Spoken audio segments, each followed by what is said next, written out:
আসসালামু আলাইকুম দর্শক, আজকে আমাদের প্রথম এপিসোড আড্ডা উইথ শাহেদ সাগর। আজকে আমাদের স্টুডিওতে উপস্থিত আছেন আন্তর্জাতিক মানবাধিকার সাংবাদিক সংস্থার ঢাকা মহানগরের দক্ষিণের সভাপতি ভূঁইয়া মোহাম্মদ আলী। আজকে আমাদের প্রোগ্রামের প্রতিপাদ্য বিষয় হলো গতকাল আন্তর্জাতিক মানবাধিকার দিবস 10 ডিসেম্বর গিয়েছে।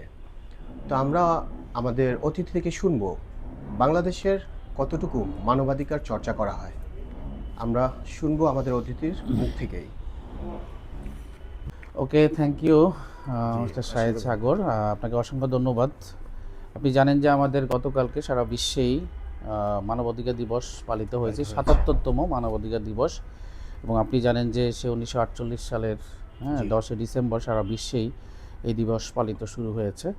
তো বরাবর ন্যায় আমরাও পালন করেছি আমাদের প্রতিষ্ঠানের পক্ষ থেকে। কাপড় আমাদের প্রশাসনিক লেভেলে যারা আছেন, যারা কাজ করছেন, আপনি ভালো করে জানেন আমাদের পুলিশ যারা আছে ভাইয়েরা, আসলে অ্যাকচুয়ালি তারা কোনো যে মানবাধিকারের উপরে তাদের এক্সট্রা কোনো স্কিল নাই, যেটা হওয়া উচিত। তারা আপনি দেখবেন যে কিছু কিছু জায়গা হ্যাঁ আমাদের অনেক মানবিক কিছু পুলিশ যে নাই তা না, সেটাও আছে, কাজ করছে।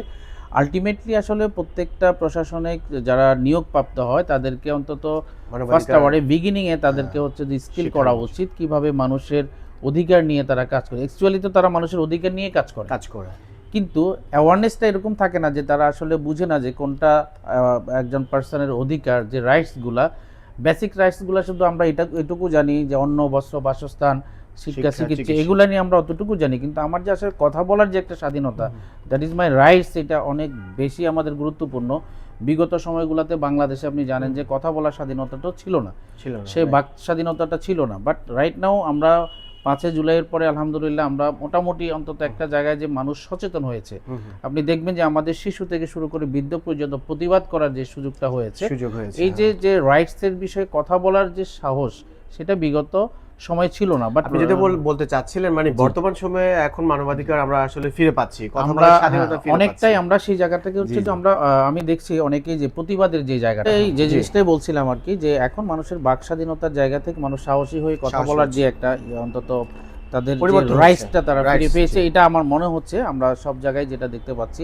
তো আশা করছি আমার যেটা দাবি থাকবে আমাদের আন্তর্জাতিক মানবাধিকার সাংবাদিক সংস্থার পক্ষ থেকে গভর্নমেন্টের প্রতি যে প্রত্যাশা থাকবে যে আমাদের অন্তত প্রশাসনিক লেভেলে যারা আছেন তাদেরকে স্কিল করার জন্য আলাদাভাবে যে মানবিক পুলিশ কিভাবে হওয়া যায়, সেই জায়গা থেকে মানবাধিকার রক্ষার যে সকল রাইটসগুলো আছে ওইগুলো সম্পর্কে অ্যাওয়ারনেস করে তাদেরকে স্কিল করা উচিত। এটা আমার মনে হচ্ছে যে আমাদের ওই প্রশাসনের লোকগুলোকে স্কিল হওয়া উচিত। দর্শক শুনছিলেন ভূঁইয়া মোহাম্মদ আলী, উনি মানবাধিকার সম্পর্কিত বলছিল, যেহেতু উনি সোশ্যাল এক্সপেরিমেন্ট ওনার অনেক বেশি, উনি মানবাধিকার নিয়ে কাজ করেন। তো ওনার পরামর্শ হলো উনি বাংলাদেশের সকল সেক্টরে যেন মানবাধিকার চর্চা হয়, ওনার বক্তব্য থেকে এটাই বোঝা যায়। তো দর্শক, আজকের প্রথম এপিসোড আমাদের এপিসোড কেমন লাগলো কমেন্টস করবেন, আর যদি ভিডিওটি ভালো লেগে থাকে লাইক, কমেন্ট, শেয়ার করে পাশে থাকবেন।